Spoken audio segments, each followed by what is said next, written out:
आज आपण थोडंसं फर्स्ट स्टेप विषयी बघूया.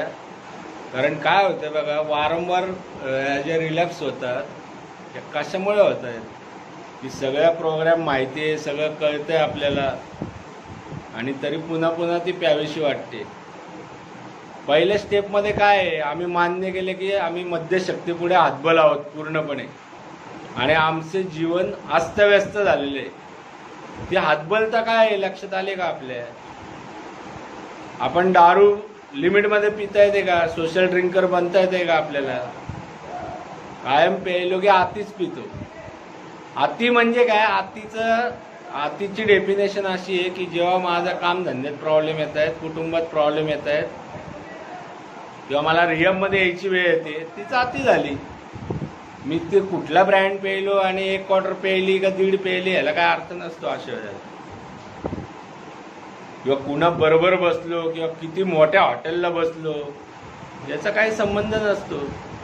मुळात एखादी गोष्ट माझं नुकसान करते म्हणजे जेव्हा एखाद्या व्यक्तीकडे आपण बघूया, व्यक्ती स्वरूपात बघू, हे एखादा व्यक्ती आहे आणि त्याच्यामुळे तुमचं नुकसान होतंय, तुम्ही दोस्ती ठेवता का त्याशी?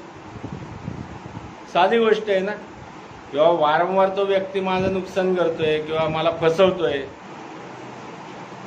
किंवा अडचणीत आणतोय किंवा त्याच्यामुळं कळत न कळत मी अडचणीत येतोय, तर आपण त्याची मैत्री ठेवतो का?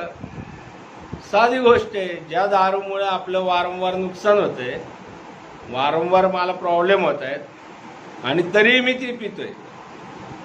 त्यामुळे ही आहे ना, मी किती हुशार असलो तरी एक प्रकारची इन्सॅनिटी असते. याला वेडेपणच म्हणतात. वेडा म्हणजे हे नाही की काय म्हणतो आपण, घाणेरडे कपडे घालून केस बीस पिंजारून दगड मारत गेला म्हणजे थोडी वेळ आहे. आपण एखाद्याला काय म्हणतो पटकन, की एखाद्याला आपण सांगतो बाबा तू असं असं करू नको, किंवा एखादा बिझनेस आहे आत्ता तो करू नको, त्यांनी नुकसान होईल असं आपण सांगतो एखाद्याला, तरी तो करतो आणि मग म्हणतो अरे माझं नुकसान झालं. तेव्हा आपण पटकन काय बोलतो त्याला, अरे काय वेडा आहे तू, मी तुला सांगितलं होतं तरी तू केलं, हे वेडेपणा आहे तुझा, असं म्हणतो की नाही? म्हणजे तीच दारू वारंवार जर नुकसान करते तर मी वेडाच आहे, परत परत ती पितोय, म्हणजे मी कुठे शहाण आहे? कारण यामध्ये असं सांगितलंय की तुम्ही तुमचं डोकं चालवत नका. ही जी पुढची स्टेप आहे ना, की आमचे जीवन अस्तव्यस्त झालेले आहे. ती अस्तव्यस्तता काय आहे की मला व्यवस्थित डिसिजन घेता येत नाही, मी ओव्हर कॉन्फिडन्समध्ये जातो, किंवा माझ्या घरातले माझे व्यवहार बरोबर राहत नाहीत, मला काम धंदा नीट करता येत नाही. सिंपल फर्स्ट स्टेप बघा, एकदम सिंपल घ्या प्रोग्राम. म्हणजे ते म्हणतात ना, सहज साध्य करा. काय असतं, आपण इतके हुशार असतो, आपण डोकं लढवत बसतो कायम की असं करू मग तसं होईल,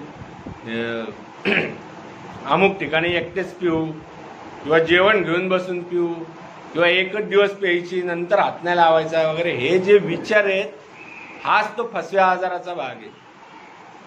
हे जे म्हणतात की हा आजार जो आहे तो दूरचं कावेबाज आणि घोटाळ्यात टाकणार आहे. तो घोटाळा म्हणजे काय, कावेबाजपणा म्हणजे काय, हाच त्या आजाराचा कावेबाजपणा आहे. तर दारूत नाही प्रॉब्लेम, म्हणजे दारूत प्रॉब्लेम नाही म्हणजे दारू निर्जीव आहे, ती कुठं विचार करते काय, तिला कुठं चालता बोलता येतं? जे काय कावेबाजपणा आहे तो माझ्या डोक्यात आहे. म्हणून हा मानसिक आजार असं म्हणलेलं आहे. कारण मनामध्ये विचार उठत असतात हे सगळे, की मी थोडीशी पिऊन बघतो, बिअरच पिऊन बघतो, एकटाच पिऊन बघतो, कुठं जमतंय? म्हणजे एका बाजूला बघा असं घडतंय की एका बाजूला मी असं म्हणतोय की माझं जीवन चांगलं झालं पाहिजे, मला फ्रीडम मिळाला पाहिजे, मला सुख मिळाली पाहिजेत. प्रत्येक मनाला काय ओढ असते, म्हणजे आपण नावाने किंवा शरीराने वेगवेगळे दिसत असलो तरी प्रत्येकाला मन आहेच आहे. आणि प्रत्येक मनाला काय हवंय, तर समाधान हवंय, काहीतरी सुख शांती हवे, एक चांगलं जीवन हवंय, हीच अपेक्षा असते ना. मग ते पिण्यामागं असो, हिंडण्यामागं असो, बंधनात राहण्यामागे असो, की सतत मी सेफ राहिलो पाहिजे, चांगला राहिलो पाहिजे, आनंदी राहिलो पाहिजे, समाधानी राहिलो पाहिजे. सेफ नाही पण आनंदी राहिलो पाहिजे, असंच आहे की नाही? कुठं राहतोय मी आनंदी? म्हणजे पिण्यासाठी खोटं बोलावं लागतं मला, प्यायला जाण्यासाठी खोटं बोलावं लागतं, पिऊन आल्यावर खोटं बोलायला लागतं. म्हणजे ते म्हणतात दारू प्यायलेला खरं बोलतो अरे, पण ते किती जरी आपण खोटंच बोलतो. पिणारे लोक कुठं खरं बोलतात, खोटं काहीतरी कारण सांगतो, दारू प्यायला जातो आणि त्यातनं घरामध्ये कलह होत असतात, घरातले नाराज होत असतात. म्हणजे माझं जीवन स्थिर आहे का? जीवन सगळं अस्तव्यस्त झालेलं आहे. मग तीच तर अस्तव्यस्तता स्वतःची बघा असं त्या फर्स्ट स्टेपमध्ये सांगितलेलं आहे. माझी फर्स्ट स्टेपच नसते झालेली आणि मी पुढच्या गोष्टी करायला जातो. दारू पुढे मी जिंकू शकत नाही. जिंकणं म्हणजे काय की मला ती थोडीशी पिता येणं, की काही लोक जे असतात की त्यांचं बघा घरामध्ये काय प्रॉब्लेम नसतो, कामधंद्याला ते जातात, घरातल्यांचं किंवा समाजात काही त्यांचा प्रॉब्लेम नसतो आणि थोडीशी ते घेतात. ती मला जमणारच नाही. कारण माझ्या ब्रेनला जेवढ्या अल्कोहोलची गरज आहे म्हणजे मला समाधान मिळेल यासाठी, ते मला अशी सवय लागली आहे आपल्यासारख्या पिणाऱ्याला की पूर्ण टाईट झाल्याशिवाय ते समाधान मिळत नाही. पूर्ण ती झिंग आल्याशिवाय जिथपर्यंत ती लेवल येत नाही ना, की जिथं मला आता वाटलं आता बास झाली, भरपूर प्यायलो. आणि ती भरपूर म्हणजे काय असतं, ती जी काय मी पितो किंवा ती जी काय आपण पितो किंवा तुम्ही पिता, ती पिणं म्हणजे कसं असतं की तिथं मला मग कामाचं भान नाही राहत, घरात काय वागतंय त्याचं भान नाही राहत, घरी कधी येतोय काय जेवतोय त्याचं भान नाही राहत. म्हणजेच मला पिता येत नाही, इतकं साधं आहे. पण का मी वारंवार प्रयत्न करतो ते, का मी दारू ह्याला सोल्युशन शोधतो प्रत्येक प्रॉब्लेमवरचं. कारण बरेचदा असं इथं सांगतात की का रे बाबा का प्यायला नाही, टेन्शन आलं म्हणून प्यायला. टेन्शन गेलंय का कधी दारूनी? तात्कालिक मला असं वाटलं असेल बिंदास, तात्कालिक तुम्हाला बिंदासपणा वाटत असेल, पण टेन्शन कशाचं असतं, एखाद्या गोष्टीचं असतं आणि ते घालवण्यासाठी मी 10 गोष्टी आपल्या अवतीभोवती टेन्शन देणाऱ्या निर्माण करतो. टेन्शन म्हणजे काय, ताण असतो. आता इथं राहिलाय ताण येतोच ना तुम्हाला, घरच्या आठवणी येतात, डिसिप्लिनचा कंटाळा येतो, खिशात पैसे नसतात, जे आवडणारी भाजी असो न आवडणारी असो खायला लागतं, त्यावेळेला भूक असो नसो ते टायमिंग लावून घेतलं की ते खायला लागतं. मग ह्याचा ताणतणाव येतोच ना, ताणच असतो ना एक प्रकारचा तो. मग दुसरे काहीतरी ताण घ्यायचे नाही. म्हणजे काय आलंय, मी ॲक्च्युली व्यसनी माणूस हा बेजबाबदार झालेला असतो, त्याला जबाबदारी घ्यायची नसते कुठली. कारण जबाबदारी घेणारा असं वागतच नाही ना. ज्याला काळजी आहे, म्हणजे बरेचदा इथं आल्यावर घरातल्यांची आठवण येणं, नाही मला घरातल्यांची आठवण येते, मुलाबाळांची आठवण येते, फोन करायचा आहे. का नाही पिताना मला हे समजत की माझ्या घरी बाबा मुलं आहेत, माझ्या घरी बायको आहे, माझा कामधंदा आहे, तर मी पिऊन चालणार नाहीये. पण प्यायलं तर हे मला त्यांच्याबरोबर आनंद घेताच येणार नाही राहून सुद्धा. आणि जेव्हा मी घरात जातो मुलाबाळांपाशी किंवा बायकोपाशी किंवा इतर आईवडिलांपाशी, कुठं मी बोलण्याच्या मनस्थितीत असतो, तेव्हा मला तर जेवून झोपायचं असतं किंवा जेवायचंही नसतं. कुठं जाते तेव्हा आठवण? हे सगळं फसवय. इथं आल्यावर मग कामधंदे आठवतात, मग माझी नोकरी जाईल असं आपण म्हणायला लागतो. मग पिताना का नाही बाबा कळलं? बरेचदा हे रिहॅबमधनं पळवाटा काढायच्या, त्या प्रोग्रामपासून पळवाटा काढायचे प्रयत्न असतात. होऊ दे नुकसान, नुकसानच शिकवेल ना. कारण नुकसान झाल्याशिवाय जर तत्वज्ञान जे असतं, जे आपला प्रोग्राम सांगतो तत्वज्ञान म्हणजे की बाबा काय काय नुकसान होऊ शकतं, काय काय चांगलं होऊ शकतं दारू सोडल्यावर, हे सांगितलं साध्या सोप्या भाषेत आणि जर नाही कळलं तर नुकसानच माणसाला शिकवतं. कारण त्याचं नुकसान झाल्यावरच भीती वाटायला लागते त्याला की आता आपलं काय होईल. आणि ती भीती बरेचदा, जसं हे म्हणले की भीती असणं गरजेचं आहे, भीती असणं गरजेचं आहे, तसं भीती वाटल्याशिवाय मी सोडणारच नाही. अशी जर कंडिशन असेल तर मग होऊ दे नुकसान, जाऊ देत जॉब, बुडू देत धंदे. कारण तो पैसा आपण दारूतच घालवणार.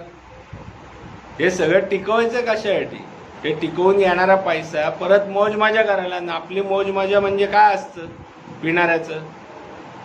तर जाऊन व्यसन करणे 4 टाळके गोळा करून, आणि परत सगळं जीवन अस्तव्यस्त. परत सुख कुठे आहे? म्हणजे ज्या सुखाच्या ओढीसाठी मी प्यायला जातो की जरा बरं वाटेल, छान वाटेल, ते किती 1 तासभर. घरी आल्यावर काय परत? झोपेतनं उठल्यावर काय परत? हँगओव्हरच असतो, उलट्या होतात, डॅमेजेस काय काय होतात. लिव्हरची पचनशक्ती कमी होते, लिव्हर बिघडतं, कित्येक जणांना जलजर होतं, पोटात पाणी होतं, ब्रेन सेल्स खराब होतात. म्हणजे मानसिक अस्तव्यस्त जर तुम्ही बघितली तर आपले अशा माणसाचे घडीत विचार बदलत असतात. आत्ता एक विचार येतो तर नंतर दुसरा येतो, किंवा काही जणांना संशयाचा आजार येतो की एखादा आपलं चांगलं जरी करत असेल तरी असं वाटतं नाही आपलं वाईट करतं. असे प्रकार घडतात. म्हणजे दारू ही नुकसान करतेच ना. बरेचदा असं काहीतरी दिसून येतं की एक प्रोफेशन आहे. अरे प्रोफेशन नाही, प्रोफेशन तर डॉक्टरचं पण आहे. दारूचा धंदेवालाही प्रोफेशनलच असतो ना. प्रोफेशनल म्हणजे काय? धंदेवाईक दृष्टिकोन. ठीक आहे, आपला धंदा व्यवस्थित करणे. दारू विकणारा काय करतो? म्हणतो का अरे तू गरीब आहे बाबा, पिऊ नको, तू श्रीमंत आहे, भरपूर पी, असे नाही म्हणत. एखाद्याकडे जास्त पैसा असतो आणि तो बार बंद बाहेर काढतोय, जा बाबा जास्त झाले तुला, नाही का, थांबू नको इथं, कोणतरी पैसे लुटेल, असंही सांगतात. नेऊन सोडतात, एखाद्याला रिक्षात बसवून देतात. आणि एखादा गरीब असतो, त्याचा पगार झालेला असतो, घरात धान्य भरायचं असतं, त्याला देतात ते. असं म्हणत नाहीत जा बाबा इथं पिऊ नको, घरात धान्य बिन्य भर. असंच आहे ना. मग आता इथं आपण प्रोग्राममध्ये इथं काय सांगतात व्यसनमुक्ती केंद्रात, की दारूनी झालेल्या नुकसानाची पूर्ण माहिती दिली जाते. दारूमुळे काय काय नुकसान होतं, म्हणजे आपल्याला जे पिणाऱ्यांना जे किंवा व्यसनी माणसाला जे लक्षात येत नसतं नेमकेपणाने, तो नेमकेपणा प्रोग्राम पोचवतो. किंवा बघ बाबा तू स्वतःकडे की हे नुकसान होतंय तुझं जीवन पूर्ण अस्तव्यस्त झालेलं आहे या व्यसनामुळे. ना तू घरात धड आहे, ना समाजात धड आहे, ना तुला मान सन्मान आहे, ना घरात व्हॅल्यू आहे. घरातल्यांचं प्रेम कमी होत चाललंय, तुझं शरीर खंगत चाललंय, तू मानसिक दृष्ट्या दुबळा व्हायला लागलेला आहे, कमजोर व्हायला लागलेला आहे शरीराने मनाने. तुझी कॉन्फिडन्स लेवल कमी झालेली, तुझं पैसे कमवण्याची जी एक ताकद होती ती कमी झाली, कारण काम धंदाच होत नाहीये. अप्स अँड डाऊन्स चालू आहेत, दांड्या चालू आहेत नोकऱ्यांवर, नोकरीवरची इमेज खराब होते. हे सगळे प्रकार, किंवा हँगओव्हर होतो बाबा, उलट्या होतात, काही आजार होतात, लिव्हर खराब होतं, किडनी जाते, अटॅक येऊ शकतो, किंवा ऍक्सिडेंट होऊ शकतो, लिगल काही प्रॉब्लेम होऊ शकतात. म्हणजे दारूच्या नशेत गाडीचा ऍक्सिडेंट झाला आणि पोलिसांनी पकडलं, किंवा भांडणं मारामाऱ्या होतात. हे सगळं दाखवून देतं प्रोग्राम, जागृत करत असतं आपल्याला. ती अस्ताव्यस्ततेकडे बघणं म्हणजे स्वतःचं आयुष्य आजपर्यंत कसं चाललेलं आहे. असं म्हणतो आपण की आपला हा जन्म आपल्या हातामध्ये, जे दृश्य स्वरूपात काय आपल्याला दिसतंय की हा जन्म, मागचा पुढचा आपल्याला माहित नाहीये. म्हणजे आत्ता मला दिसतोय आणि माझ्या घरातले दिसत आहेत, समाज दिसतोय. मग त्यामध्ये काहीतरी मला जगण्यासाठी काहीतरी कष्ट करून जगायचं. सामान्य माणसं काय करतात? प्रत्येक जण लहानाचा मोठा होतो, शाळा शिकतो किंवा एखादी कला शिकतो, मग त्याचा व्यवसाय करतो किंवा नोकरी करतो आणि तो पुढे घर चालवत असतो. असेच रीतिरिवाजाने आजपर्यंत जग चाललेलं आहे की नाही. मग ते फॉलो का नाही करतायत? चला एकेकाळी समजा असं म्हणत की तुमच्यासारखा व्यसनामध्ये अडकला, म्हणजे एन्जॉय करायला गेला आणि त्याला कळलं नाही की आपण अति पिऊ पुढे, ठीक आहे ना. पण आता कळल्यावर काय प्रॉब्लेम येतो की मला कळलेलं आहे की बाबा दारूमुळे मला वारंवार व्यसनमुक्ती केंद्रात ऍडमिट व्हायला लागतंय, तरी मी बाहेर जाऊन याची मीटिंग करत नाही. 20-20 वर्ष व्यसनापासून दूर असलेले मीटिंग करताना दिसतात याची. 1 डे ॲट अ टाइम, रोजच्या रोज असा आजाराचं हे सांगितलेलं आहे सोल्युशन की रोज प्रोग्राम घ्या, रोज मीटिंग करा, रोज स्वतःला समजावून सांगा की आज मला व्यसनापासून दूर राहायचंय. त्यासाठी मनापासून प्रार्थना करा परमेश्वराला, किंवा इथं आपण प्राणायाम घेतो, मेडिटेशन घेतो, मनोबल वाढवा, स्ट्रगल करा जरा, डिसिप्लिन मध्ये राहिल्याने काय होतं, एक सिस्टीम मध्ये येते आपली बॉडी आणि माइंड. हे सगळं हा याचा प्रयत्न असतो. आणि असं असताना देखील काय मनामध्ये विचार येतात असे, हे मला शोधले पाहिजेत. जो चुकीचा विचार आहे, जो नुकसानाकडे नेणार आहे, तोच त्या आजाराचा भाग. हे बरेचदा काही लोक लगेच दारू प्यायला किंवा व्यसन करायला जात नाहीत. मग ते व्यसन कुठल्याही प्रकारचं असो, ते सोल्युशन असो, गांजा असो, ब्राऊन शुगर असो, ड्रग असो, कुठलेही मेडिसिन्स असो, मुळात त्यामुळं माझं नुकसान होत चाललेलं आहे. प्रत्येकाने आपापलं वय बघा, किती वर्ष आयुष्यातली वाया घालवली व्यसनामध्ये. म्हणजे तरुण जो असतो तो काय म्हणतो, नाही माझ्याकडे भरपूर आहे, अजून तब्येत आहे. हा बघ, हा 40 वर्षावरून प्यायलाय, तो 50 वर्षी थांबला. आणि 40च्या पुढे गेलेलं म्हणतो आता काय मी सोडून करू, आता तर निम्म आयुष्य संपलं माझं, निम्म्याच्या वर. जेव्हा करायचं होतं तेव्हा केलं नाही. अरे मग सोडणार कोण, तरुण का वयस्कर? म्हातारा म्हणतो माझं झालं गेलं सगळं करून. असं नसतं. प्रत्येकाकडे बरंच काही शिल्लक असतं, बरीच सुख शिल्लक असतात. ती सोबर राहिल्यावरच अनुभवास येतात. सोब्रायटी, व्यसनमुक्ती जीवन हे मोठा काळ अनुभवल्यानंतर कळतं की व्यसनापासून लांब राहिल्यानंतर काय जीवनात आनंद आहे. इथपर्यंत त्याची जाणीव होत नाही. का बरं ए मीटिंगला गेल्यावर ए मेंबर असं म्हणतात की माझं नाव अमुक अमुक आणि मी एक अट्टल दारुडे, असं का म्हणतात दारू थांबून सुद्धा? कारण ती एक जाणीव असते की मी व्यसनी आहे आणि माझे विचार तसे आहेत, मला कधीही व्यसनाकडे नेऊ शकतात. शक्ती काय आहे? ती क्रेविंग आहे माझ्या मनातलं. माझ्या मनामध्ये जे ऑब्सेशन येत असतं, म्हणजे बरेचदा ट्रिगर होतात गोष्टी. जी पथ्य सांगितलेली आहेत बघा, की हे जे अस्तव्यस्त जीवन झालेलं आहे ते जर सुरळीत ठेवायचं असेल, व्यसनापासून लांब राहायचं असेल, तर काही पथ्य सांगितलेले आहेत की पार्ट्यांमध्ये जाऊ नका, दारू पिणारे मित्रांबरोबर राहू नका, शक्यतो जास्त पैसे खिशात ठेवू नका, बाहेर पडल्यावर काहीतरी खाऊन निघा, जेणेकरून ते क्रेविंगवर मात करायला जो सपोर्ट लागतो तो सपोर्ट मिळेल. किंवा ते क्रेविंगवर येईल अशा ठिकाणी जाऊ नका पार्ट्यांमध्ये.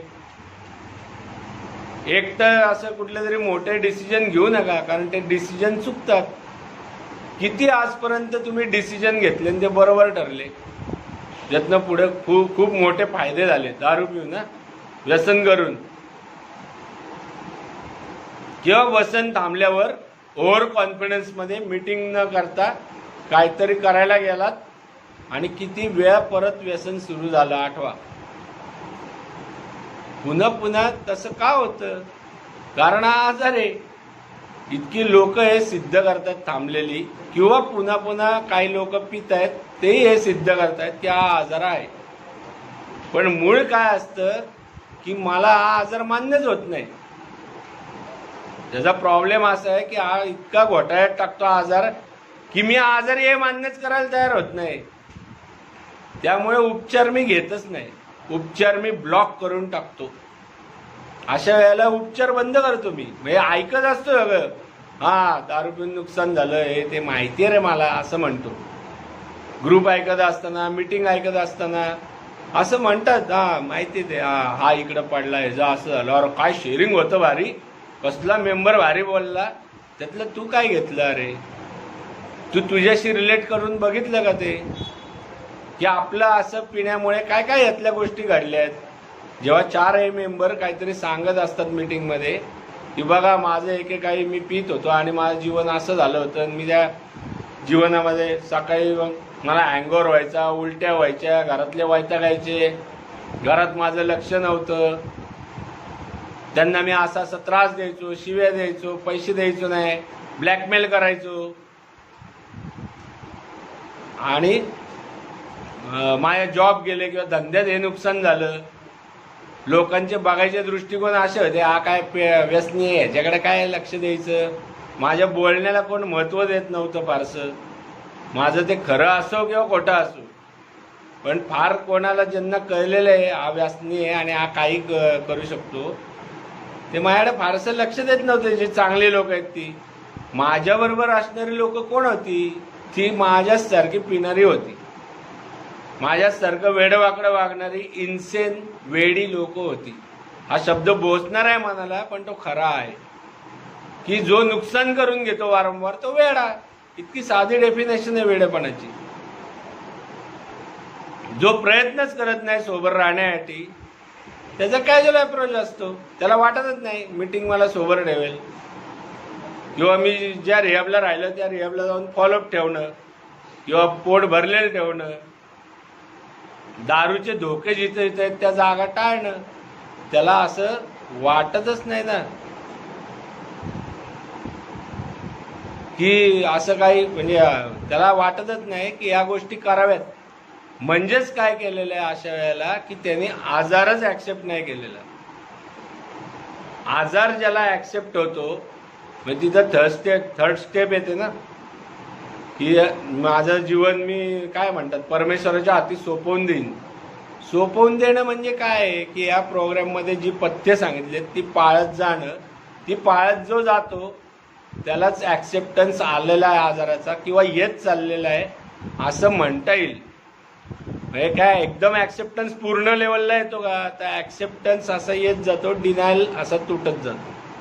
जेव्हा त्यातले प्रत्येक पथ्य मी हळूहळू एक एक पाळत जातो तेव्हा ऍक्सेप्टन्सच्या दृष्टीने माझी वाटचाल चालू आहे. ती प्रोसेस आहे मोठी, डिनायल ब्रेक होणं आणि ऍक्सेप्टन्स येत जाणं. बरेचदा तर जर मला समजून उमजून बुद्धीच्या साहाय्याने कळला नाही परमेश्वर, जो या प्रोग्रामद्वारे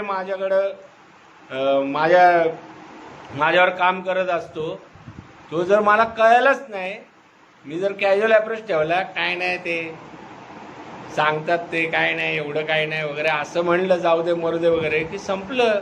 माझा माइंडच ब्लॉक होतं तो प्रोग्राम घ्यायला.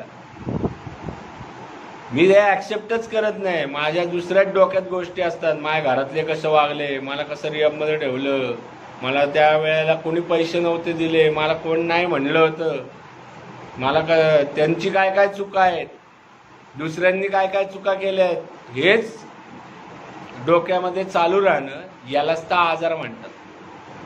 मला आजार कळलाय का विचारांचा, की कुठल्या टाईपचे विचार आहे आजाराचा भाग आहे. माझ्या मनामध्ये जे वेडेवाकडे विचार येत असतात तेच तर आजार आहेत. वेडेवाकडे म्हणजे काय नेमकं, की पुन्हा मला नुकसानाकडे किंवा व्यसनाकडे घेऊन जातात. कारण काय होतं, एक तर नुकसान झालं तरी मला टेन्शन येतं आणि मग मी म्हणतो अरे खूप टेन्शन आले, कारण मला टेन्शन बरोबर राहायची सवय नाही. एन्झायटी आली, म्हणजे नैराश्य आलं, ताणतणाव आला की मला असं वाटतं लगेच रिलीफ मिळावा. हे काय असतं की आपण आहे ना सामान्य माणसांसारख्या नाही होत. ते ताणतणाव सहज घेत असतात, सहज त्या जबाबदाऱ्या पार पाडत असतात. अनेक नातेवाईक येतात जातात, ते कंपनीतले लोक असतात, धंद्यातले लोक असतात, फोनवर भेटतात, घरातल्या काही छोट्या मोठ्या कुरघुड्या असतात, ते सगळं मॅनेज करत करत जगतात. त्याला अंडरस्टँडिंग लेवल वाढवणं म्हणतात, की मला माझ्या घरातल्यांबरोबर व्यवस्थित वागता येणं, राहता येणं, याला अंडरस्टँडिंग लेवल वाढवणं म्हणतात. कारण प्रत्येकाचा स्वभाव एकसारखा नाहीये, घरातल्यांचा ऑफिसमधल्यांचा एकसारखा नाहीये, आणि त्यांच्याबरोबर मिळतं जुळतं घेणं असं कोण करतो? जो खऱ्या अर्थाने जबाबदार माणूस असतो तो. पण बरेचदा काय होतं या आजारामध्ये, की मी जे काय चुकीचं केलेलं आहे अशा माणसानी त्याच्याकडे दुर्लक्ष होतं आणि चांगलं काय काय वागलं त्याचं भांडवल करत बसतो. हा मग मी नोकरी केली होती, मी पैसे दिले होते, मी एवढं शिक्षण केलं, मी त्यावेळेला घरातल्यांचं ऐकलं होतं, मी घरातल्यांसाठी त्यावेळेला इकडं धावपळ केली. अरे याचा अर्थ आता तू वाईट करायचा असा आहे का? म्हणजे 4 मंदिरात मी दान केलं म्हणजे आता 2 दुकानात चोऱ्या करायला हरकत नाही मला, कारण दान नाही का केलं मी, असं म्हणण्यासारखं झालं ते. जेव्हा आपण म्हणतो की आपल्याच कर्माची फळं आपल्यालाच भोगायचे, ज्याप्रमाणे मी जगाला देईन त्याचप्रमाणे जग मला देईल, ही भाषा शैली संतत्वाची सोपी केलेली आहे या प्रोग्रॅमनी. सोप्या भाषेत सांगितलेलं आहे. कर्म जसे फळ काय, पेरावे तसे उगवते काय, करावे तसे भरावे काय, कर भला तो हो भला काय, आणि ज्याप्रमाणे मी जगाला देईन त्याचप्रमाणे जग मला देईल काय. आणि सायन्स जे म्हणतं ॲक्शनचे रिॲक्शन असतात, पण प्रत्येक वेळेला ॲक्शनचे रिॲक्शन येतात का हो? म्हणजे एखाद्याशी मी आज चांगलं वागलो की लगेच तो चांगलं वागतो असं नाही, एखाद्याशी मी आज वाईट वागलो तर लगेच तो वाईट वागतो असं नाही. म्हणजे त्या रिॲक्शन सुद्धा त्या त्या काळानुसार येतात. मग तुमच्या कर्माचंच असतं त्याचा अर्थ. तुमची कर्म जेव्हा फलित होतात तेव्हा ते वाईट जेव्हा असतं, वाईट कर्म जेव्हा फळ द्यायला सुरुवात करतं तेव्हा वाईट अनुभव येतात. चांगलं कर्म जेव्हा फळ द्यायला सुरुवात करतं तेव्हा चांगले अनुभव येतात. आणि तेव्हा जर आपण वाईट वागत असू तर ती कर्म जमा होत राहतात. आणि पुन्हा ते वाईट काय आला की त्याचा वेग वाढतो आणि सुरू होतात ती. म्हणजेच काय, संतांचीच भाषा, यांनी भाषा शैली या प्रोग्रामनी सोपी केलेली आहे. थोडीशी त्या अध्यात्मातली गूढता कमी केलेली. म्हणजे जे संतत्वाची वाणी आहे आध्यात्मिक दृष्टीने की प्रेम, दया, क्षमा, शांती, अहिंसा, परोपकार, दान, इथं आपल्याला काय सांगितलंय, कर्तव्य, जबाबदारी, काम, धंदा आणि आपलं शरीर जपणे, या गोष्टी सांगितलेल्या आहेत. आता जेव्हा मी जबाबदारी घेतो याचा अर्थ माझं घरातल्यांवर प्रेम आहे. जेव्हा मी समाजात व्यवस्थित एक चांगला माणूस वावरतो तेव्हाच मी माझं कर्तव्य पार पडतोय, तर समाजावर मी प्रेम करतोय. जेव्हा मी माझ्या काही कामातला हिस्सा काढून एखाद्या गोरगरिबांना देतो तेव्हा ते दान झालंच. किंवा मी रोजचं जीवन जगता जगता अनेकांना मदत करतो, एखाद्याच्या अडचणीत उपयोगाला येतो, म्हणजे झालंच तो दानाचा भाग, परोपकाराचा भाग. ती सायन्सनी गूढता कमी करून भाषा फक्त वेगळी वापरलेली आहे. हा स्पिरिच्युअलच प्रोग्राम आहे. आणि ही जी अस्ताव्यस्तता आहे ती तुम्ही टाळून नाकारूच शकत नाही. बघा स्वतःचं जीवन, किती वेळ तुम्ही घरात असता, किती वेळा घरातल्यांबरोबर आनंदाने जेवायला बसता, किती वेळा घरातले आनंदी असतात आपल्या वागण्यामुळे, किती वेळा समाजात आपल्याला चांगलं म्हणतायत किंवा आपल्या वागण्यामुळे घरातल्यांना चांगलं म्हणतात, तर उलट होतं, घरातल्यांना भोगायला लागतं ते. मग मी सुखी कसं राहील? पैसा हा 72 रोगांवरचा इलाज नाही.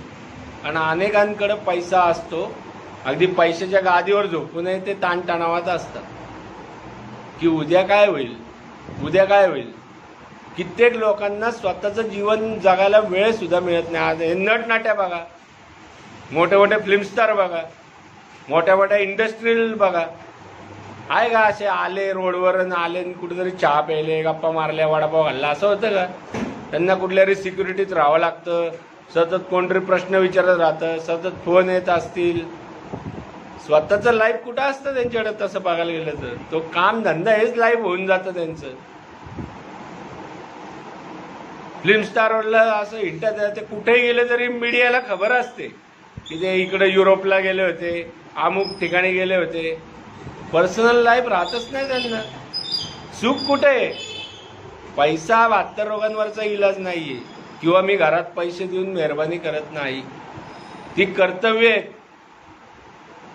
समजा माझं लग्न झालंय किंवा माझे आई वडील म्हातारे आहेत, त्यांनी मला लहानाचं मोठं केलंय आणि मी आज नोकरी करून त्यांना काहीतरी देतोय किंवा व्यवसाय करून काहीतरी 2 पैसे देतोय, तर ते कर्तव्य आहेत. घरातले नाही का घर सांभाळतात, त्यांनी नाही का तुला लहानाचा मोठा केला? तू आजारी पडल्यावर कोण करतं बरं? बाहेरचे मित्र येतात का करायला? ज्यांच्याबरोबर व्यसन करायला जातो आपण, किती वेळा येतात ते? 4 दिवस ते येतील कारण त्यांना त्यांचं लाईफ आहे. 5व्यांदा येतील का? ते म्हणतील बाबा तुझं रोजचंच मन आहे. कधीतरी तुला प्रॉब्लेम आला तर ठीक आहे, तुझे रोजचेच प्रॉब्लेम आहेत, सारखं सारखंच तुझं चालू आहे. आणि तू काय काहीतरी काम धंदा केला आणि आजारी पडला असं नाही. तर व्यसनामुळे वारंवार अडचणीत येतोय. तुझ्या मौज मजा करायला जातो, तू सेल्फ सेंटर्ड आहेस, स्वार्थी बुद्धीचा आहेस. पण बरेचदा मी बाहेरची रिलेशन टिकवतो आणि घरातल्यांना मात्र विचारत नाही, ज्यांनी मला लहानाचं मोठं केलं. कशी अस्ताव्यस्तता आहे बघा. आणि ही मानसिक अस्ताव्यस्तता असल्यामुळे मूळ कशात आहे तर माझ्या मानसिक अस्ताव्यस्ततेमध्ये है ना. मानसिक जर मी अस्ताव्यस्त नसीन, मी भ्रमात नसीन या की घरातले माझ्याशी वाईट वागतात. अरे बाहेरचे तुझ्याशी कधी चांगले वागतात? जेव्हा तू चांगला बोलतो, तू त्यांच्यावर खर्च करतो, तू काय शेठ, काय अण्णा, काय दादा, काय सर, काय मास्तर, त्यांचा रिस्पेक्ट ठेवतो, त्यांच्या मदतीला धावून जातो. अल्कोहोलिक व्यसनी लोकात ही टेंडन्सी असते. म्हणजे बाहेरच्यांना टोप्याही घालणारे असतात, फसवणारेही असतात, पण बाहेरच्यांना मदत करतात. फक्त माझा फक्तवर ऑब्जेक्शन आहे. कुटुंबातही आपली मदत पाहिजे, समाजातही पाहिजे. नाही तर समाज एक नाही तर नुसतंच घरात बसायला लागेल, समाजात कोणी विचारणारच नाही. आपला समाजातला वावर जर चांगला नसेल, आपलं तोंड नीट नसेल, गोड नसेल, बोलणं व्यवस्थित नसेल, जिथं ज्याला रिस्पेक्ट द्यायला पाहिजे तिथं दिला नाही तर ऑटोमॅटिक ते जीवन अस्तव्यस्त होणार आहे. आणि व्यसन केल्यावर तर होतच. आपण चुकीचं वर्तन करतो, चुकीचं बोलतो, कमिटमेंट तोडतो. आपलं चित्त थाऱ्यावर नसतं व्यसनी माणसाचं. आणि एवढं सगळं कळत असून सुद्धा पुन्हा पुन्हा मी एखादा व्यसनी माणूस पुन्हा पुन्हा व्यसनाकडे जातो. म्हणजे काय इन्सेनिटी नाही तर काय. एका बाजूला सुखाची ओढ आहे, सुखासाठी मी हे करतोय म्हणायचं. माझी इथं आल्यावर काय असतं, नाही हो माझं नुकसान होईल, नाही हो माझा धंदा बुडेल, नाही हो माझी नोकरी जाईल. मग होती ती का नाही टिकवली? तुला कोणी सांगितलं वारंवार प्यायला? किंवा पहिला नवीन जरी माणूस असेल तो, तरी तो पित असताना त्याला काही कळत नसतं का? आपल्या कामावर एवढ्या एवढ्या दांड्या झालेल्या आहेत, आपला धंदा अमुक 1,000 होता, 4 दिवस दुकान बंद ठेवल्यामुळे तो धंदा बुडलेला आहे. त्याला काय माहित नसतं काय म्हणत? माहित असतं ना, तरी पित राहतो. म्हणजे काय असतं, ती मानसिक ओढ मला चैन पडून देत नाही. बरं हरकत नाही, चालू असताना थांबणं शक्य नव्हतं, पण एकदा थांबल्यावर तर विड्रॉलचा भाग जातो. विड्रॉल गेल्यावर हे सगळं कळतं. जो अगदी तुम्ही हॉस्पिटलाइज झालात तरी ते सलाईन बिलाईन घेतल्यावर ताकद आल्यावर विड्रॉल गेलेले असतात. हे मेंटल जात नाही, फिजिकल जातं. पण या एखाद्या व्यसनमुक्ती केंद्रात गेलात किंवा सातत्याने तुम्ही हे मीटिंग करायला लागलात तर तो विड्रॉलचा भाग संपतो 15-20 दिवस, महिन्याभरात. मग राहतं त्या आठवणी राहतात फक्त. आणि त्या तीव्र होऊ नये याचं भान ठेवण्यासाठी त्या मीटिंग करणे, चांगली पुस्तकं वाचणे, चांगल्या निर्व्यसनी लोकांच्यात राहणे, म्हणजे जे व्यसनातून बाहेर आले असे मित्र बनवणं गरजेचं आहे. तरीही मला एखाद्याला माहिती असतं हा व्यसनी आहे आणि आपल्याला व्यसन केलं की प्रॉब्लेम होतात, तरी असा माणूस त्याकडे जातो, त्याला भेटतो, गप्पा मारत बसतो, चल जाऊ कुठं म्हणलं की जातो आणि धोका पत्करत असतो. असं का बरं करतो आपण? म्हणून मग काय होतं की व्यसनमुक्ती केंद्रात आल्यावर, अशा आठवणी आल्यावर ते लोक म्हणतात नाही तुझं ते राहू दे आठवणी बिटवणी, तुझं किती प्रेम आहे घरातल्यांवर ते माहिती, बाहेर असताना दिसलंय, ते घरातल्यांनाही कळलंय किती प्रेम आहे ते, आणि तुझं धंद्यामधला इंटरेस्ट किती मोठा आहे तोही कळलाय. आणि ज्याला काळजी असते तो असं करत नाही हो. ड्रायडे असेल की व्यसनी माणूस काय करतो, आधीच ते करून ठेवतो की नाही सेफ्टी, किंवा ब्लॅकने घेईल, म्हणजे तो कष्ट घेतो ते मिळवण्यासाठी एक्स्ट्रा. तसं काहीतरी मग एखादी बिकट परिस्थिती आली किंवा एखादं संकट आलं तर त्यातनं बाहेर पडण्यासाठी का नाही काळजी वाटत, का नाही कष्ट घेत? कारण तेव्हा घ्यायचेच नसतात,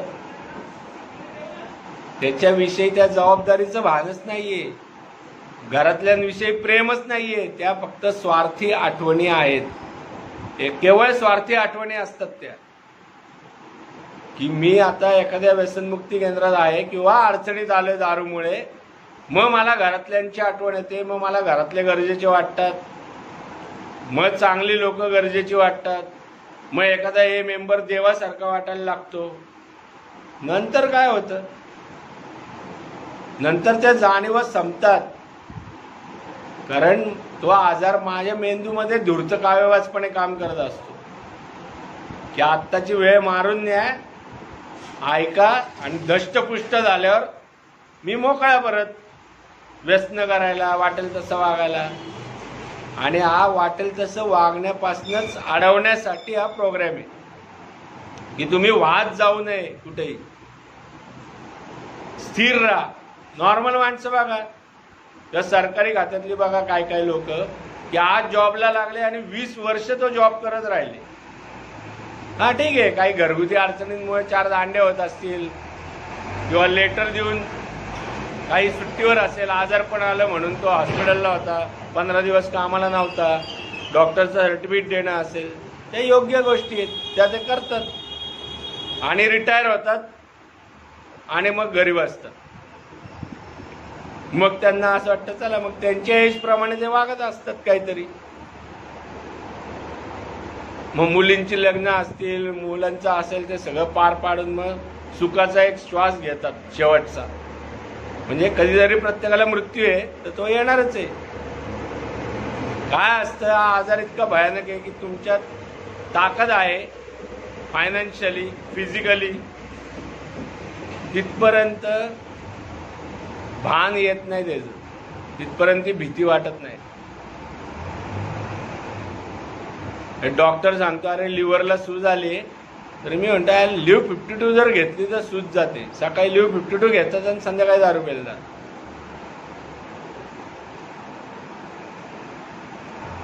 असं होईल का हो? असं होणार नाही ना.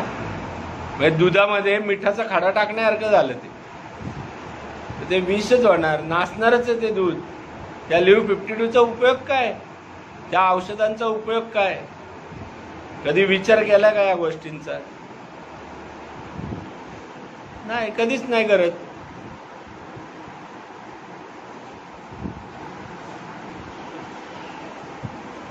ही लक्षात घ्या की आपल्याला शिकायला काय मिळतंय व्यसनमुक्ती केंद्रात. तर या 12 पायऱ्या ज्या आहेत त्यामधली जी काय तथ्य आहेत त्याबद्दल जाणीव करून दिली जाते. ग्रुप सेशनमधनं, 1-to-1 काउन्सिलिंगमधनं किंवा ए मीटिंगला गेल्यावर सुद्धा काय हेच सांगतात ना की व्यसनामुळे झालेलं नुकसान काय काय होतं. आणि आज मला अमुक एक वर्ष झाली व्यसनापासून लांब आहे, आज माझी बायको माझ्याबरोबर आहे, किंवा माझा कामधंदा व्यवस्थित चाललाय, किंवा माझी मुलं बाळ आज माझ्यावर खुश आहेत. लहान लहान पोरं घाबरतात घरात. कुठल्या अवस्थेत जात असतो व्यसनी माणूस घरामध्ये? त्याला वाटतं मी काही नाही केलं काल, पण त्यांच्या मनात लहानपणापासून भीती बसते. ते मोठे झाल्यावर हेच सांगतात, वर्गामध्ये हेच सांगतात, माझे वडील पितात, माझा भाऊ पितो. काय ते काय स्तुती नाही करत, किंवा त्यामुळं त्यांना मित्रांच्यात लाज वाटते, शाळेत जायला लाज वाटते. शिक्षक म्हणतात घरच्यांना, आई वडिलांना बोलव, आई एकटीच जाते, वडील जातच नाही, वडील टाईट. कुठे आहे जबाबदारी?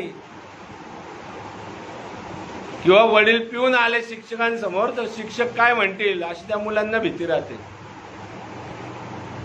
बायकांना घरातल्या भीती राहते, हा कुठल्या अवस्थेत येईल, काय करेल.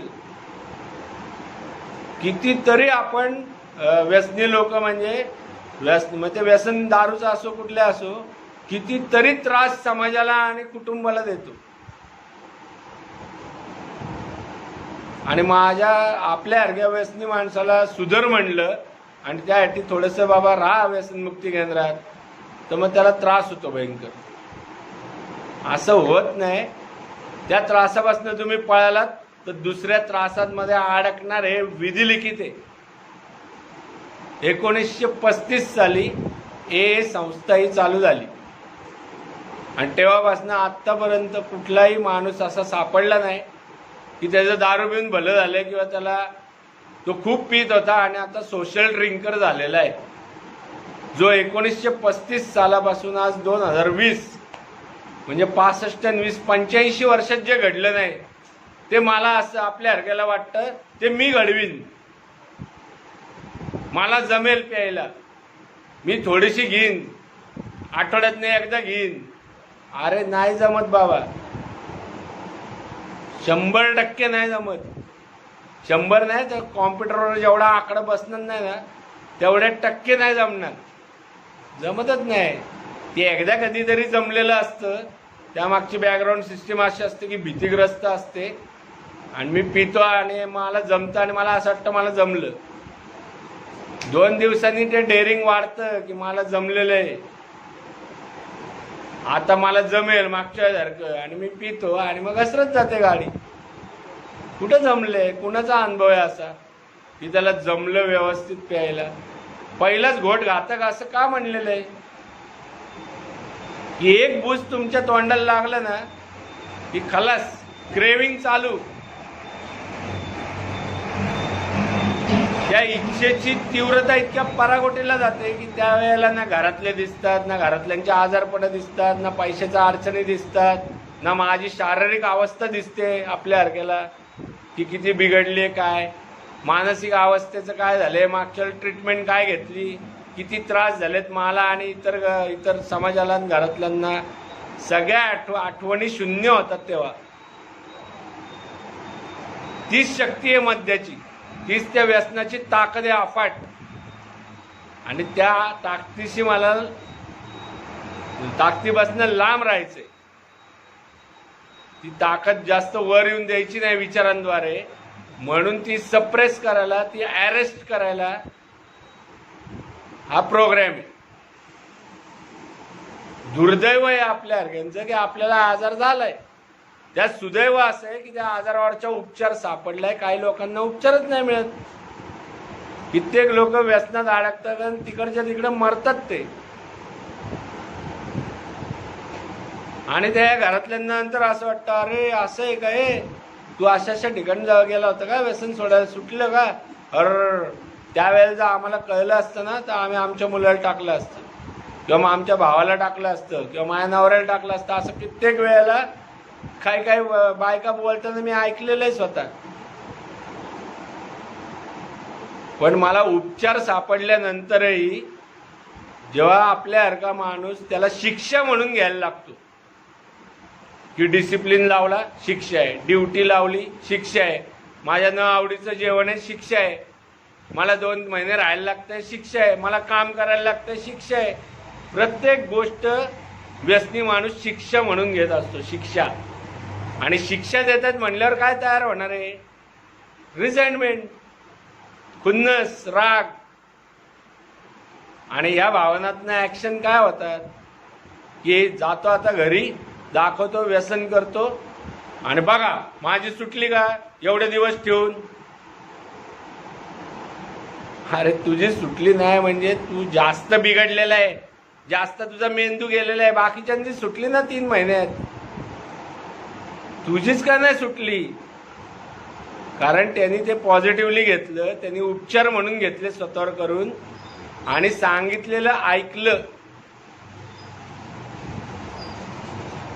मी काय करतो, माय विल चालवतो गॉड विलच्या ऐवजी. मला हे नाही पटत, मला ते नाही चालत, मला ही सवय, यार ते सगळं सोड तुझं.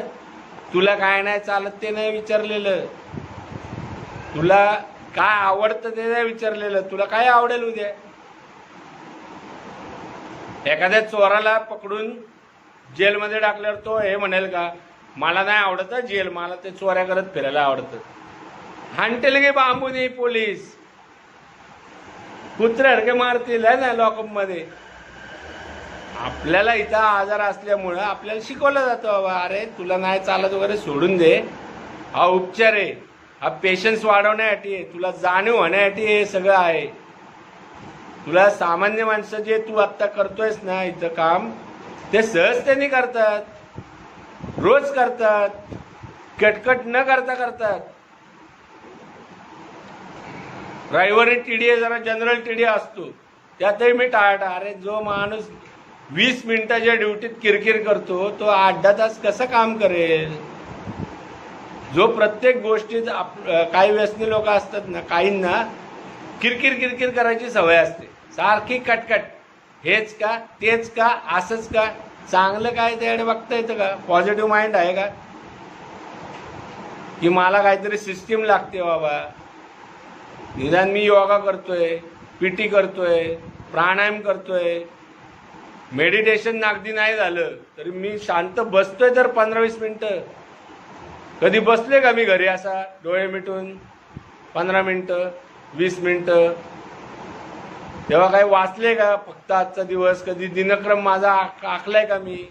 उठलो की चाललो, कशाचंही भान नाही, कुठं जायचंय माहीत नाही, किंवा एखादं काम काहीतरी डोक्यात असतं, तिकडे गेलो ते फिसकटलं की मी सैरभैर असतो, पुढचे प्लॅन नसतात माझ्याकडे दिवस कसा घालवायचा. मग उगाच ह्याला फोन लाव त्याला फोन लाव, मग ह्याला भेट त्याला भेट, मग कोणतरी म्हणतं अरे ह्याने असं केलं, तो म्हणतो त्यांनी तसं केलं, मग चल बसू की बसला प्यायला. काम धंदा काय? दुसरं मला काय सुचतं का? की मी घरी जाईन, एखादं पुस्तक वाचीन, थोडा वेळ टी व्ही बघीन, किंवा व्यवसायाचं एखादं पुस्तक आणीन, त्यातले 100 व्यवसाय शोधीन, की कुठला व्यवसाय करायला किती भांडवल लागतं, काय लागतं, असं काही डोक्यात येतच नाही. अहो आता रिकामा वेळ आहे तर कुठल्या बारला बसायचं एवढंच डोक्यात येतं, आणि कुठल्या मित्राबरोबर बसायचं. ज्यांच्याकडे पैसा आहे ते मित्र शोधतात पिणारे, आणि ज्यांच्याकडे नाहीये ते पाजणारे मित्र शोधतात. म्हणजे फिरून फिरून काय तर प्यायची, आणि मग परत तेच. मग त्यावर घरातले ऑब्जेक्शन घेणार, समाजातले ऑब्जेक्शन घेणार, मग म्हणणार अरे हा आता बोलत नाही, बरोबर आहे, माणुसकी नाही राहिली तुझ्यात, राहिली का? तू आला का माणसासारखा घरात? तू शैतान बनून घरात आलाय, चलती फिरती लाश आहे तू, तुझी उपयुक्तताच काही नाही ना समाजाला ना कुटुंबाला.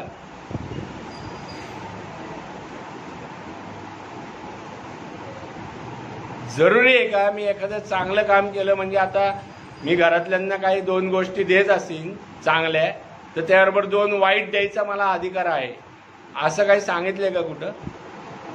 की चला घरात तुम्ही आता 2 पैसे दिले ना, आता 100 शिव्या द्या, आता कसेही चिखलात माखून घरी जा, काही हरकत नाही. असं काही नसतं. ती कर्तव्य ती केलीच पाहिजे. त्याचा अवडंबर माजवतो आपण की बघा मी हे केलं, कारण काय केलेलं नसतं, दुसरं काही सांगायला नसतं. आणि मी वाईट काय करतोय, चुकतंय काय, 4 स्टेप काय सांगते, स्वभावातील दोष बघा, माझ्या दोषांची यादी करा, आणि मी गुणच गात असतो साहेब कायम. जिथपर्यंत एखादा व्यसनी माणूस माझं बरोबरच आहे म्हणतो, मी चांगलं काय काय केलं तेवढंच आठवतो, आणि चुका काय झाल्या त्या शोधत नाहीत. चुका काय झाल्या शोधणं, त्यावर मात करणं हा उपचाराचा भाग आहे, आणि चांगलं काय काय केलं हे सांगणं म्हणजे त्या चुकांवर पांघरून घालून झालेल्या गैरवर्तनावर बद्दल समर्थन देणं आहे इनडायरेक्टली. की माझ्यातले चांगले गुण बघा, म्हणजे वाईट विसरा, म्हणजे मला सुधारायचंच नाही, असंच मी मनाला सांगत असतो आणि इतरांना हा मेसेज देत असतो. लोकांना काय पडलंय, लोकांना काय पडलंय, तुला बिघडायचं तर बिघड. जी चांगली माणसं असतात चौकामध्ये मला सांगायचे, अरे नको बाबा, चांगल्या घरातला आहे तू, नको असं करू. मी विचार करायचो ह्याच्या बापाचं काय जातंय, अरे त्या बापाचं काहीच नाही जाते, हा तुझ्या डोक्यातला विचार आहे. त्याला असं वाटतंय रोजचा चौकातला पोरगा आहे आणि हा व्यसनात अडकलाय, ते ह्याला बघू सांगून प्रेमाने, सुधारला तर सुधारला, असं त्याला वाटत असतं. पण आपल्या अर्ग्याला प्यायची ओढ असल्यावर आपल्याला असं वाटतं ह्याला काय करायचंय, हा कशाला शहाणपणा शिकवतोय, मला काय कळत नाही का पिऊन नुकसान होतं, वर असंही म्हणतो आपण. मग माहिती आहे तर का नाही, कळत नाहीये ना तुला, कळलं तरी वळत नाहीये, वळलं तर कृतीला महत्व आहे ना, तुझ्या कळण्याला कोण विचारतंय. म्हणजे एखाद्याला असं वाटलं की तुम्हाला हजारो रुपये महिन्याला मिळावे, असं नुसतंच मालकाला वाटलं एखाद्या कामगारांविषयी, आणि त्यांनी दिलेच नाही, तर त्या वाटण्याला काय अर्थ राहील का? कामगार खुश होतील का? त्याला वाटतं बाबा आपल्याला लाखो रुपये मिळावे महिन्याला, आणि मिळतात 1000 रुपयेच, त्याच्यावर खुश होईल का? त्यावर घरं चालतील का त्यांची? ॲक्च्युली काढून दिले तर त्याचा फायदा आहे ना. काही वेळेला बघा आपल्याला काय काय लोक आश्वासनं देतात आणि ती पाळत नाही, तेव्हा आपण काय म्हणतात, त्याचं काय खरं नसतं रे, तो नुसतं बोलतो फक्त आणि काय नाही, नुसत्या मोठ्या मोठ्या गप्पा असतात त्याच्या लाखाच्या किंवा अमुक एकच्या किंवा अमुक एक मी करीन अशा. म्हणजे आपणही शेवटी कशाला महत्व देत असतो? लोकांच्या कृतीला महत्व देत असतो, बोलण्यावर जात नाही ना. नुसते बोलतोय जसं तो करतोय का? नियम पाळतोय का? विश्वास टिकवतोय का? मग मी विश्वास तोडतो तेव्हा ते कसे काय कळण्यावर विश्वास ठेवतील? म्हणजे कळले हे गृहीत धरून चांगलं म्हणतील.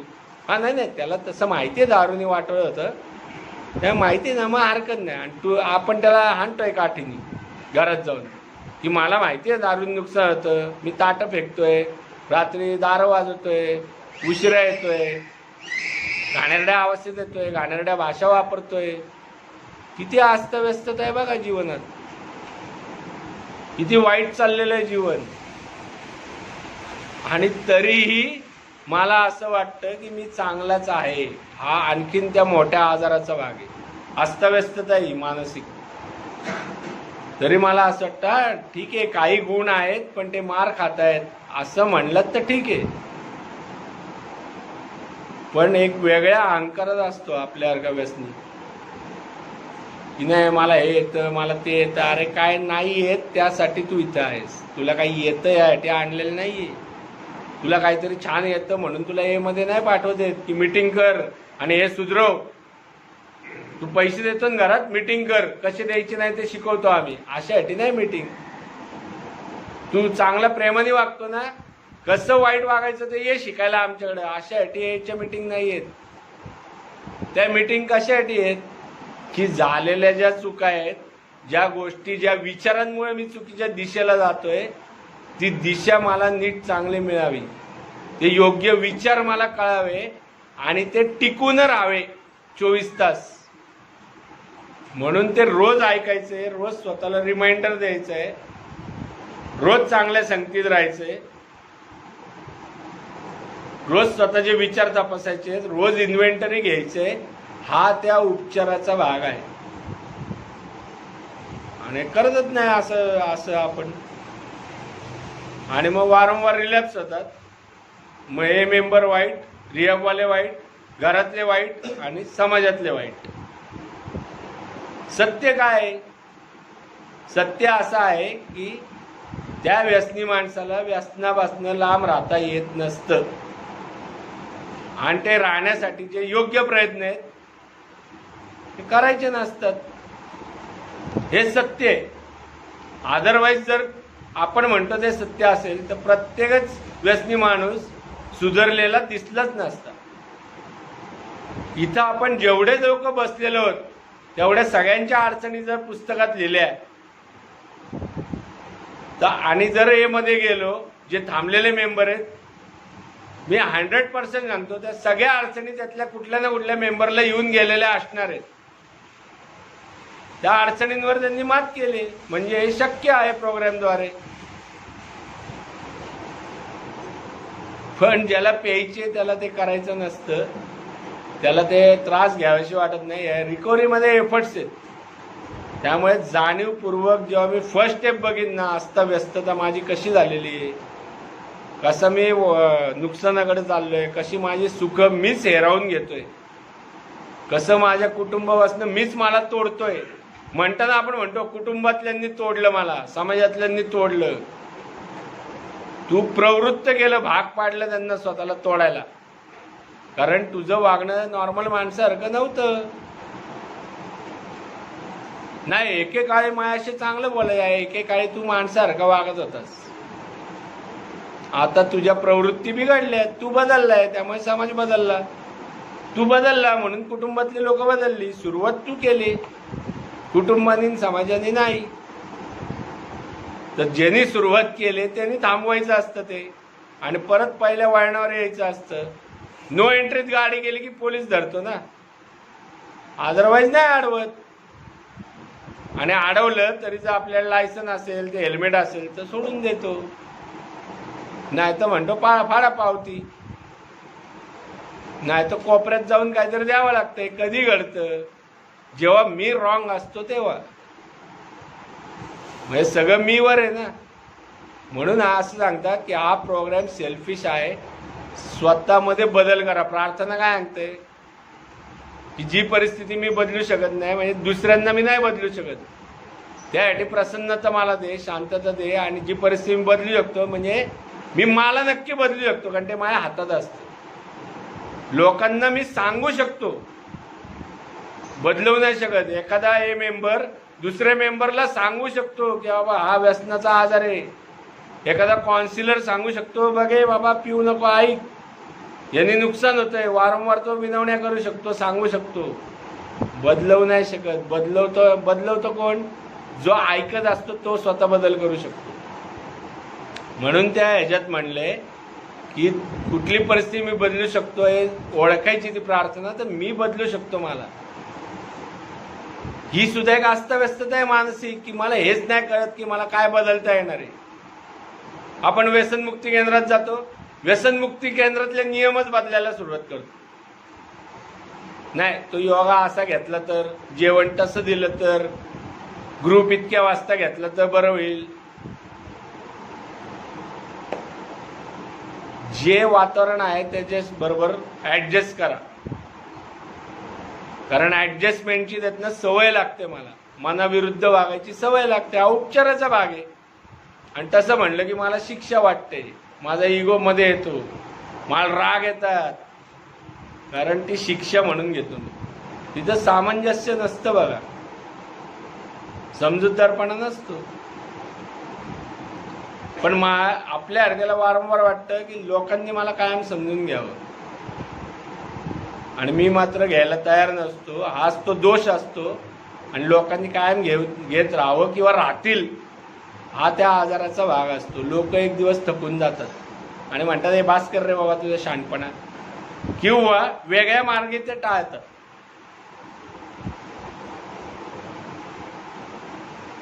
एखादा तोंडावर सांगतो की बंद कर बाबा हे सगळं, एखादा निघून जातो, लक्षच देत नाही. म्हणजेच काय होतं की सिंपल आहे, तो त्या वागण्यात हे दाखवतो की जे सांगितले ते ऐक, तू वाटेल ते उद्योग करू नको.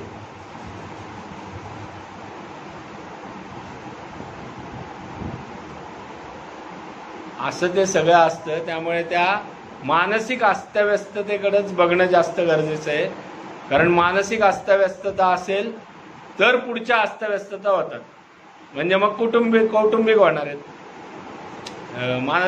काय म्हणतो आपण सामाजिक होणार आहेत, शारीरिक होतील, आर्थिक होतील. म्हणजे काही ना काही प्रमाणात होतं. अगदी व्यसन न केल्याचं घर अगदी असं हसतं खेळतं 24 तास, छोट्या मोठ्या हे तर जीवन आहे, छोटं मोठं चालणार, ठीक आहे ना, चालूच आहे ना. पण त्यांनी काही नुकसान होत नसतं फार मोठं. ही जी अस्तव्यस्तता आहे मानसिक, की जे चुकीचे विचार मनात येतात, चुकीच्या दृष्टिकोनाने मी बघतो आणि चुकीचे डिसिजन मी घेत असतो. मी स्वतःचे डिसिजन चुकीचे घेतो आणि दुसऱ्यांनाही चुकीचे घ्यायला भाग पाडतो.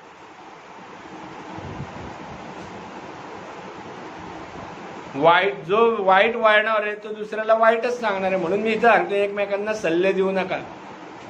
आपण एवढे केपेबल नाही झालेलो की दुसऱ्याचे प्रॉब्लेम कसे सुटतील हे सांगायला. प्रॉब्लेम वाढतील असे सजेशन देतो आपण.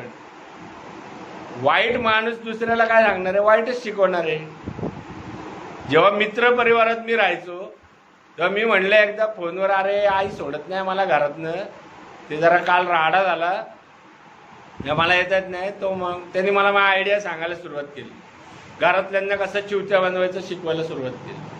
त्यांनी काही चांगलं शिकवलं का मला, आणि मी ते शिकलो आणि आणखीन माहिर झालो घरातल्यांना मूर्खत काढण्यात. तसं जो रिकव्हरीमध्ये नाही, जो स्वतः प्रोग्रामवर नाही, त्यांनी सल्ले देऊच नका. अदरवाईज काय होणार आहे, तो सल्ला चुकला तो तर सत्यानाशात जाणारच आहे आणि मी स्वतः बरोबर नसण्यामुळे मी खड्ड्यात जाणार आहे. परत तो इथं कायदा काम करतोय, ज्याप्रमाणे मी जगाला देईन त्याचप्रमाणे जग मला देईल. हे सामाजिक काम आहे. जरी ही सामाजिक सर्व्हिस असली तर हे सामाजिक काम आहे. जर एखाद्याचं आयुष्य खूप सुधारलं आणि त्यांनी व्यसन सोडलं तर तो व्यसन करताना घालवलेला पैसा त्यांनी लिहून काढावा आणि मग हे 2-3 हजार रुपये त्यापुढे किती मोठे ठरतात ते बघावं. 2-3 हजार. कारण आपण राहतो, टीव्ही बघतो, खातो पितो. तुम्ही बाहेर जे खर्च केलेत, बाहेर एखादं भाड्याचं घर घेतलं, छोटी खोली, क्वाडबेसवर पीजीवर राहिलं तर 7-8 हजार घेतील. 3 टाइम चहा, नाश्ता, 2 टाइम जेवण, कॅरम, लुडो, गरम पाणी घेतील ना, लाईट, आणि त्याचं टाइम टू टाइम सगळं. तिथं जर डबा आणून देतात, हवा तेव्हा खा. म्हणजे प्रोग्रामचे किती झाले हो, हे शिकण्याचे किती झाले? 2-3 हजार, 4 हजार. तुम्ही आजपर्यंत जर खर्च बघितलात आपला तर किती असेल? व्यसनात किती घालवतो आपण? जो जितक्या वर्ष प्यायला त्यांनी सगळा खर्च लिहून काढा आणि 3 महिन्याचा खर्च नंतर सुधारा जाऊन आणि तो बघा. सुधरत नाही. हा प्रॉब्लेम कोणाचा आहे? हा आपल्या मेंदूमधला प्रॉब्लेम आहे की मला सरळ साधा प्रोग्राम घेता येत नाही, जो अनेकांनी घेतलेला आहे. एखादा डॉक्टर सांगतो या टाइम टू टाइम गोळ्या खा म्हणजे तुझा आजार बरा होईल. मी घरी जातो, सकाळची गोळी खातो, संध्याकाळची खातच नाही. ते घातलेलं तेलकट खाऊ नको तरी मी जाऊन वडेपाव खा, कुठे तेलकट खा, कुठे चिकनच खा. मग डॉक्टरला बोलून फायदा आहे का? डॉक्टर म्हणेल मी तुला काय सांगितलं होतं, या 10 दिवस गोळ्या घे, ही पथ्य पाळ, तर तुला जे काय प्रॉब्लेम झालाय ना तो बरा होईल. तू पाहिलं का? घेतले का गोळ्या? तसं हा प्रोग्राम जे आचरण करायला सांगतो ते आचरण जर मी केलं नाही तर माझा घात होतो, माझी शिकार होते. कारण माझी व्यसनामुळं, आपल्या व्यसनी लोकांची व्यसनामुळं मानसिक अस्ताव्यस्तता मोठ्या प्रमाणावर झालेली असते, ज्याला आजार असं म्हणतात मानसिक. आणि तो जिथपर्यंत मी म्हणत नाही ना स्वतःला हा मला प्रॉब्लेम झालेला आहे, हो बाबा माझं मनस्थिती नीट नसते, मी पुन्हा पुन्हा व्यसनाकडे जातो, मी माझ्या घरात नीट लक्ष देऊ शकत नाही, त्यामुळे मला तो इंटरेस्टच येत नाही, मला दुसऱ्या गोष्टींना आनंद घेता येत नाही, मला ताण आला तर शेअरिंग करणं, गप्पा मारणं, कुणातरी मदत घेणं असे मार्ग सुचत नाहीत. मला लगेच व्यसनाचा आधार घ्यावा असं वाटतो. कुबड्या घेतो मी कायम लंगड्यासारख्या. असा मी लंगडा माणूस आहे असं जिथपर्यंत मी स्वतःला सांगणार नाही तिथपर्यंत हा आजार डोकं वर काढणार आणि व्यसन पुन्हा पुन्हा येण्याची शक्यता वाढत राहणार. किंवा खूप मोठे चुकीचे डिसिजन घेतल्यामुळे आयुष्यात मोठ्या प्रमाणावर अडचणी येणार आणि त्या अडचणींचे ताणतणाव आले, नैराश्य आलं की मग नैराश्य घालवण्यासाठी काय? व्यसन. त्यामुळे मानसिक अस्ताव्यस्तता काय ही जागृतपणे रोजच्या रोज बघावी लागते, रोजच्या रोज. कारण जर तसं झालं नाही तर मनस्थिती तर रोजच बदलणार आहे. रोजच मनात मध्ये काहीतरी वेगळ्या आपल्या घटना घडणार आहेत. मग घटना, विचार, भावना, वर्तन याच्यावर आपण एक वेगळ्या ग्रुपवर बोलू की काय काय घटना असतात आणि तिथं चुका कशा होतात चुकीच्या विचारांमुळे. काही इव्हेंट मी सांगेन, काही इव्हेंट तुम्ही सांगा, त्या आपण बोर्डवर मांडू की एक काल्पनिक इव्हेंट काढू शोधून की असा असा इव्हेंट होता, किंवा मी एखादा इव्हेंट लिहीन आणि मग तुम्ही त्यावर त्या इव्हेंटमध्ये तुम्ही काय ॲक्शन घ्याल असं आपण एखादा ग्रुप घेऊ आणि तुम्हाला कळेल की कुठं चुकतंय. त्यामुळे वारंवार मानसिकता बदलत असते. म्हणून रोजचा रोज हा आजार उद्भवत असतो, वर येत असतो, डोकं वर काढत असतो आणि रोजच्या रोज त्याला अरेस्ट करून ठेवावं लागतं. त्याच्यावरचे जे उपाय आहेत ते बाहेर गेल्यावर अल्कोहोलिक अनॉनिमसची मीटिंग करणे, काहीतरी रोजचा दिनक्रम आखणे, आपला रोजच्या रोज स्वतःला सांगत राहणे, प्रार्थना म्हणणे, प्राणायाम करणे, मेडिटेशन करणे, बिझी राहणे, पोट भरलेलं ठेवणे, हे सगळे नियम रोजच्या रोज पाळायला लागतात. तेव्हा ती मनस्थिती आपली कंट्रोलमध्ये व्यवस्थित राहील, जेणेकरून व्यसनाकडे जाण्याचे धोके 99 काय 100% टळू शकतात किंवा 99% टळतात. हे करत राहिले. अदरवाईज पुन्हा पुन्हा ती मनस्थिती बिघडत राहणार आहे, पुन्हा जुने विचार वर येणार आहेत आणि व्यसनाकडे जाणार आहे. कारण अडचणी ह्या आयुष्यभर येणार आहेत आपल्याला. त्यामुळे त्या मनस्थितीकडे बघा. मानसिक अस्तव्यस्तता काय आहे लिहून काढा. आजपर्यंत कसे मी विचार केलेत कुठल्या कुठल्या इव्हेंटला, म्हणजे एखाद्या डिसिजन मी घेतलं त्यामुळे काय विचार होते आणि घडलं काय, लिहून काढा काही इव्हेंट, आणि मग तुम्हाला कळेल की तुमची मनस्थिती काय आहे. सातत्य टिकवता येते का, कष्ट घेता येतात का, जिद्द आहे का. दारूपासनं लांब राहणार या व्यसनापासनं लांब राहायची जिद्द ठेवायला पाहिजे. ती जिद्द आहे का.